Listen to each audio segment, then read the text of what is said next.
আর যারা বিয়ে করো নাই, বিয়ের আগে 4-5টা করে প্রেম করবা। আরে আমি বলছি তো করবা, সমস্যা কি? ফতোয়া যা দেওয়ার আমি দিব, তোমার টেনশন করা লাগবে না। 5টার নিচে একটা প্রেমও করবা না, ঠিক আছে? এবার বিয়ে করতে কি ফ্রেশ চাও না আনফ্রেশ? হ্যাঁ হ্যাঁ, আরো জোরে কর না, ফ্রেশ চাও তো? এবার ফ্রেশ দেওয়ার মালিক কে? আল্লাহ। একজনে বিয়ের আগে 10টা প্রেম করছে, আমি কই কারে বিয়ে করবি? কই একটারও করতাম না। তো বিয়ে করবি কারে? কই 100টা খুঁজা ফ্রেশ দেখে একটা বিয়ে করবো। সে 1000টা খুঁজা একটা বিয়ে করছে, 6 মাস পরে খবর পাই তার বউয়ে 20টা।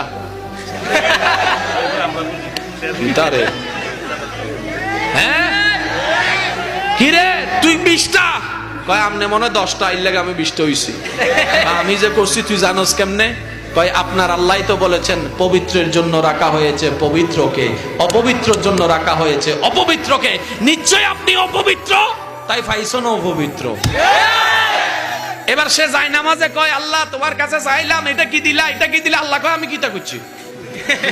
তুই কি কোরআনে আমার হুকুম শুনস নাই? আল্লাহ কি হুকুম বলে? যে আমি বলেছি পবিত্রের জন্য পবিত্র, অপবিত্রের জন্য অপবিত্র। এখন থেকে